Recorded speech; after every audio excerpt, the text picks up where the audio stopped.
Hello, all. So, today's topic of discussion revolves around rock quality, and basically, we'll look into the methods of collecting rock samples from the bedrock depth and how do we assess the quality of these collected rock samples. Rock quality designation, or we abbreviate it as RQD, it's basically a parameter which gives you an assessment or gives you an idea about the quality of rock core samples collected from the bedrock depth. Okay, so in the same way as you collect soil samples from required depths, we have provisions for collecting the rock core samples from the bedrock depth. So here also we'll have to make a borehole, and then we'll have to do, so for making the borehole we'll have to a suitable drilling technique has to be adopted, and obviously for collecting the rock core samples the normal samplers cannot be used as it is a rock. It will require special apparatus for collecting these samples from the borehole. Okay, so RQD is a measure of quality of rock samples collected the from a particular borehole. Okay, that is basically from the bedrock. And assessing the quality of these rock core samples, that will give us an idea about the foundation stability that is going to be received in the long run. Also, it helps in many other practical applications, like it aids in tunneling operations as well. So as you know, like any other sample, when you have recovered a core sample from a particular borehole, obviously it need not have to be a very clean sample. There will be fractures present in the rock mass. So this RQD will even I mean it is calculated in such a way that we get as a whole, what we get is an assessment made by considering all those fractures and the jointing in a particular rock mass. Okay, so based on the RQD value or rock quality designation value, we can classify rocks as good quality or badly weathered rocks. So in general, we can say that an RQD value of 75 percentage or more shows a good quality hard rock, and RQD value of less than 50 percentage shows low quality weathered rocks. Okay, now how this is collected is, obviously since this is a rock sample, we cannot use the normal samplers for collecting the rock, because it will be very hard and normal samplers would simply get destroyed by it. So we have to go for diamond studded cutting bits to collect these samples. And we will have core barrels. Basically core barrels are tube like apparatus, at the bottom of which your cutting bit will be attached, and this is what penetrates into the rock bed, and it collects the rock sample. Okay, so the depth of the core barrel which has penetrated into the bedrock, that defines, or that is what is called as the core run. Okay, and then for that particular core run, you will be collecting the samples, you will be recovering the core samples. Okay, and how basically RQD is calculated, we'll see in the coming slides in a more detailed manner. So basically we'll be assessing, as I said, there will obviously, even though you have penetrated a particular depth of the core barrel into the bedrock, you need not be getting the rock core sample for that entire length itself. Okay, there will be fractures. Because of the fractures and other fissures present in the rock samples, obviously it may not be obtained as one single piece. You will have, it will be obtained as a number of broken pieces, and then you have to assess the quality of these broken pieces, um, and that individually, that is how you assess the raw quality designation. That is how you find out this raw quality designation parameter. Okay, and so individually, by assessing the pieces obtained for a particular core run, okay, for a particular total length, will give you an idea about the quality of that sample collected. Okay, so RQD test basically provides assessment of soundness of rock and the damages caused due to the weathering. Now, as I said, we will look into the calculation part of this RQD in the coming slides. Now, for collecting the rock samples, normal sampling techniques or apparatus cannot be used. And before you collect the rock samples, the requirement is to make a borehole. And for that, you can adopt the rotary drilling technique, or you can even call it as a rotary core drilling, when it is exclusively used for collecting rock samples from the required bed depth, rock bed depth. Okay, so we have already seen the process of rotary drilling um, in the earlier videos. So rotary drilling process, when it uses diamond studded cutting bits, okay, then that is called as rotary core drilling, because only when you are using diamond studded cutting bits, it will help you in drilling through the bedrock. Okay, normal cutting bits will only get damaged. So that is the reason why we have to use diamond studded cutting bits in the case of, or in areas or in boreholes where we have to get the rock samples, or where we have to drill through rock samples. So the cutting through the rocks can be done by diamond studded cutting bits, but then these samples are collected in another apparatus which is called as core barrel. Okay, now core barrel are basically tube like apparatus, as shown in this figure. They are tube like apparatus, and they will be kept inside the drilling pipes. So if you can recollect your rotary drilling process, normally we know that the whole drilling process happened. We'll have a drilling tube or a drill pipe, at the end of which you will have your cutting bit. Okay, and water or either bentonite, depending upon the stability of the borehole, will be circulated through this drill pipe, and then all the chopped off bits will be collected at the ground surface. Okay, so this is the normal process of rotary drilling. Now, when this rotary drilling uses a diamond studded bit at the end of this drill pipe for drilling into bedrock, then we call it as rotary core drilling. Okay, but in addition to using diamond studded bits, we have to use something called as a core barrels. Now, core barrels are also tube like structures, and this will go inside the drill pipes. Okay, and they are supported by the drilling bits to receive the sample during core boring. Okay, and standard length of these core barrels, it varies from 1.5 to 3 meters. So basically your apparatus will be something like, you have a normal drilling rod. Okay, and inside this drilling rod you will have the core barrel. So basically when you cut through the rock samples or bedrock, these rock samples will be getting into these core barrels.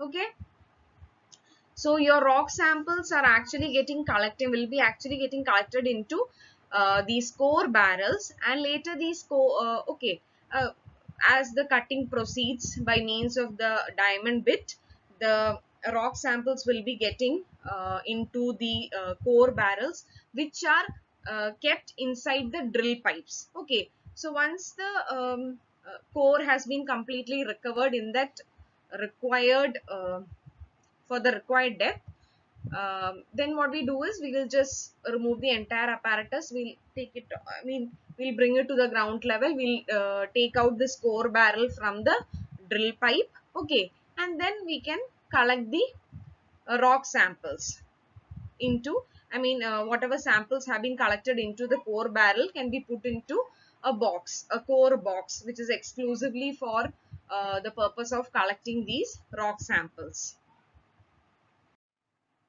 Okay, so as I said, mainly you will have a core barrel kept inside a drill pipe, and at the end of which you will be giving a diamond studded bit. So this bit actually cuts through the bedrock, and as the cutting proceeds, the rock samples will be collected into this core barrel. So later when you recover the entire apparatus above the ground surface, you only need to take out this core barrel from the drill pipe, and then you can just pull out, sorry, you can just push the samples into this box. Okay, the figure actually shows a core box which is normally taken for uh, you know uh, taken to sites where the core drilling happens, so that once you have recovered these rock samples, you will be keeping them in these boxes. So as you can see, uh, you know see this particular length, you can see that there are actually samples collected for this one length. So this length actually defines the total core run. Okay, that is a total length that you have penetrated into your bedrock. Okay, but this is how much uh, this is how the sample got collected into your core barrel for the total length. And as you can see, it is not received as a single piece. uh, it is received as broken pieces. Okay, and obviously you can see the cracks and all in these individual broken pieces. Now if you look at the second thing, this would have been the rock sample collected for another core run. Okay, that is after collecting this again, the apparatus would have been dropped into the borehole, and the cutting would have proceeded. And then for a particular core run, or for a particular depth of penetration, um, this sample was collected. Okay, this sample was collected. Now as I said, you will have to individually assess all these samples. You have to suppose I'm going if I'm going to consider the first sample which has been collected. Okay, so suppose if my core run, okay, or my depth of penetration was 1 meter, then for that 1 meter, this is what I have collected, or uh, this is how I have collected the sample for that 1 meter core run. Okay, and as you can see from the figure, there are two individual pieces here, and you have to exactly while pushing out the core samples from each core run, you have to carefully lay it in each section of the core box, that too separately. Okay, you should not mix the samples from the different core runs basically. So this first sample has been collected for a particular core run. Okay, or for a particular depth of penetration, and out of the total depth of penetration, this is how, or this is how much you have been able to recover. And this is how you have received, like broken pieces with, you can also observe the fractures and everything. And then individually you will have to assess these pieces. So mainly, definitely you will have to assess the length of these samples. That is also, length measurement is an important factor in calculating this rock quality designation. So when you are calculating the length, or when you are taking the length of these samples, you don't take the length by like, don't measure the length from the circumference of the sample. You have to take the center line length. Okay, because why we don't take the outer length measurements here is that many times there will, due to fractures, it will not be an uniform length measurement that you will be getting. So if you take the center line measurement, it is a standardized way of taking the length of these individual samples. Okay, so center line measurement is followed for getting the length of the individual samples here. Okay, and as I said, based on your rock quality designation value, we can actually classify rocks as very poor, poor, fair, good, and very good. So very poor means it is a completely weathered rock, and RQD value will be less than 25%. And very good means those are fresh rocks with very less fractures, or minimal fractures you can say, and the RQD value will be in the range of 91 to 100%. Um, so once we have collected the rock core samples from the bedrock depth, then there are two main parameters to be assessed. One is core recovery, and the other one is rock quality designation. Now core recovery actually gives an idea about how much you were able to recover from the total depth of penetration that you had made. Okay, so suppose, as you can see in the figure here, this is a total core run. Okay, here it says the core run total is 1200 mm. So this was the total depth of penetration of the core barrel made into uh, your bedrock. Okay, so that is called as core run. Okay, that is 1200 mm. But within the 1200 mm, what was the total length of the samples that you were able to collect, or how much of sample rock samples were able to be recovered from this particular core run depth. Okay, so as you can see, once you have collected the rock core sample for a particular depth of penetration, or for a particular core run. Okay, so this, if this is the core run, how much you have been able to recover within that core run. Okay, so you take the entire core barrel out once you have done this penetration. Then as you saw, there is a core box within, and there are separate sections. It will be divided into different sections, and each section, into each section you will be disposing of, or you will be keeping the samples collected for a particular core run, or for a particular depth of penetration. Okay, so here once you have collected for 1200 mm core run depth, then you take out the core barrel, push out all the pieces collected uh, into a separate section within the core box, inside the core box. And then next, what you have to do is you have to assess the individual lengths. Okay, length of the individual samples collected for that particular core run. Okay, so this is how the samples look like. Okay, so once you have pushed everything out of the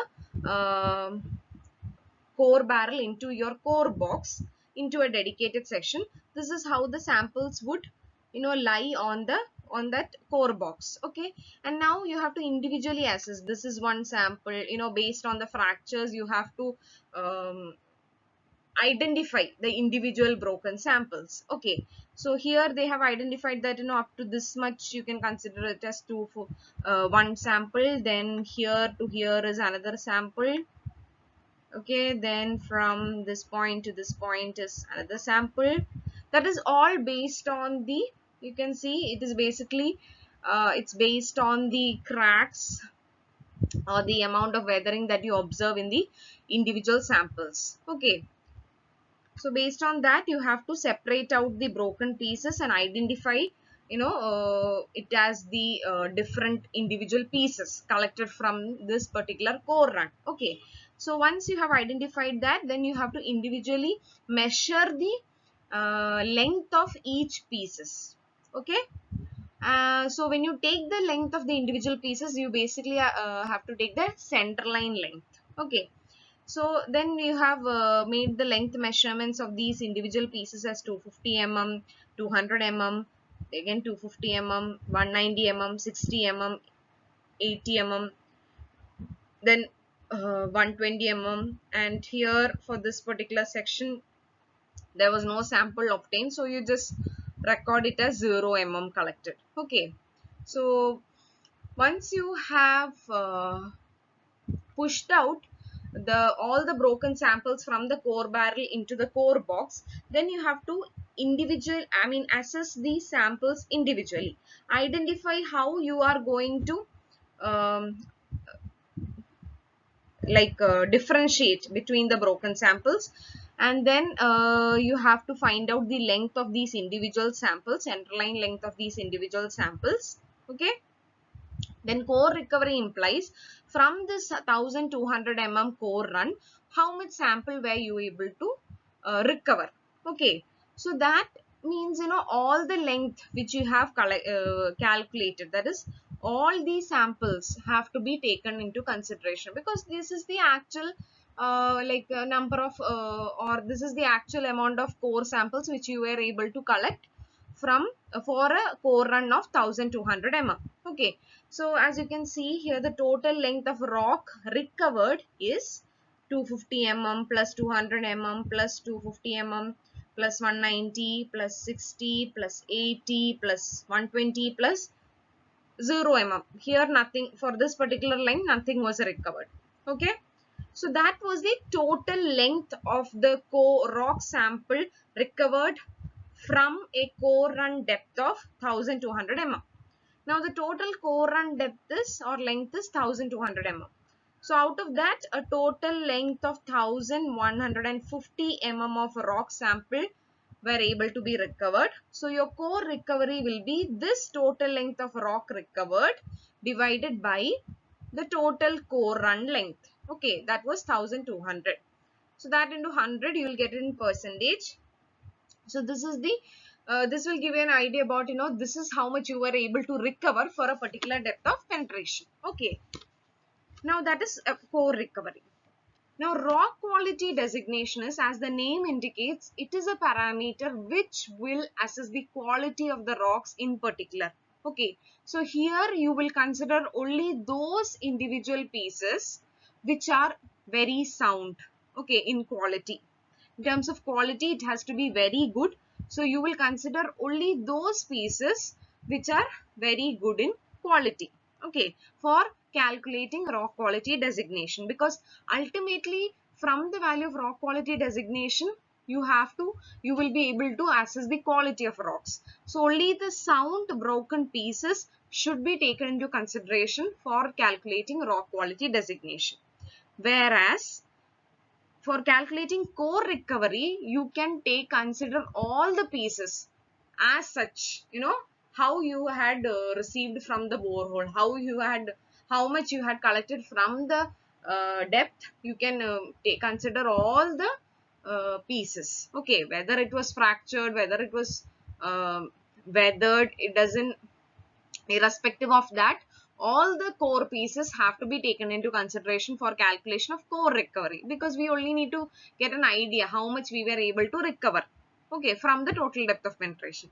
But in rock quality designation, we need to assess the quality of rocks. So only that good quality broken pieces will be taken into consideration. Okay.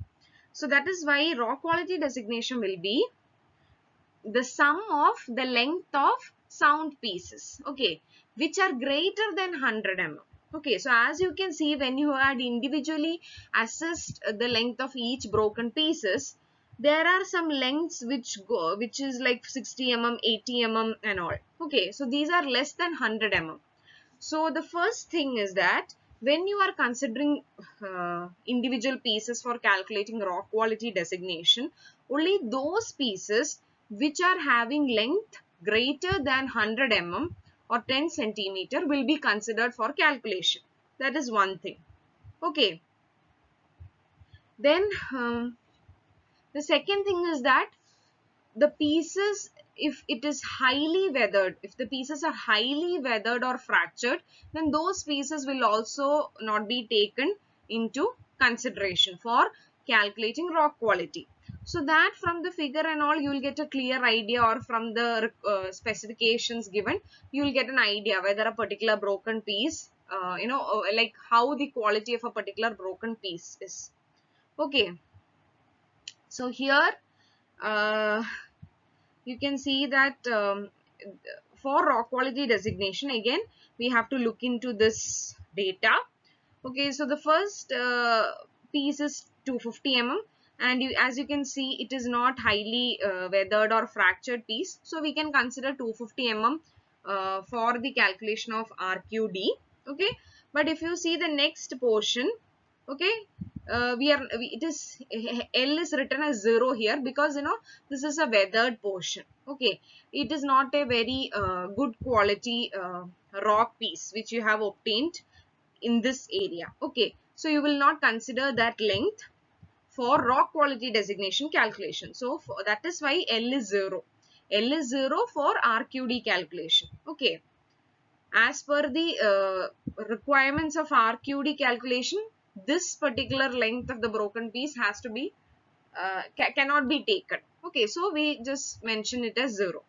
Again, if you analyze the next portion, which is actually of 250 mm length, but here also this is a highly weathered portion. So for RQD calculation, again we cannot consider this. Okay, so we will consider the length as 0. for this particular portion for RQD calculation.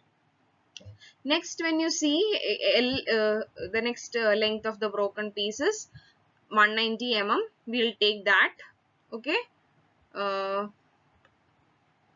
for RQD calculation.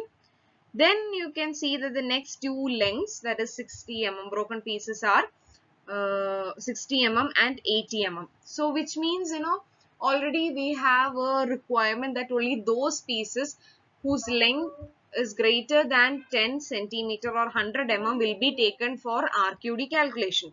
So for the same reason, we will not consider these broken pieces which are of 60 mm and 80 mm length.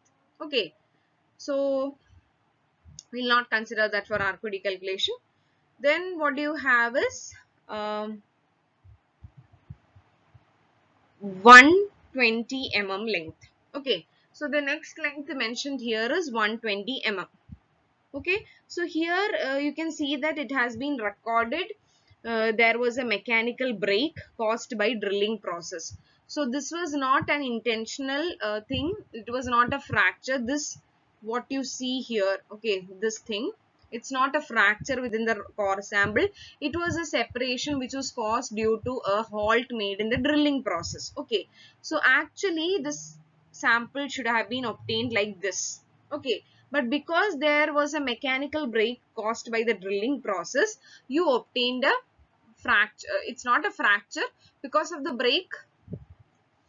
You obtained it as two different pieces. Otherwise, it was a single piece which should have been obtained in the core barrel. And therefore, what we can do is we can sum up this 80 mm and 120 mm. Okay, we can bring this 80 and 120 mm together. So then that will become 120 plus 80 is 200. Okay, so that is how you got this 200. Okay, so once this figure is made, you will get a clear idea whether what samples to be taken or not. So here this was not an inherent fracture which was present in the rock, but instead this fracture or this break came in the rock sample due to the drilling process. Okay, otherwise this would have been one single piece. So that is why we are combining 80 mm and 120 mm together. So we can take that as a sample of 200 mm length which is not fractured. Okay.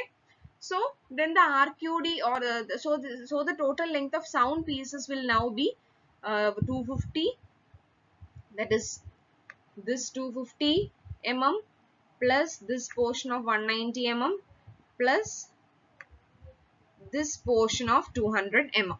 Okay, so total 640 mm is the total length of the sound pieces.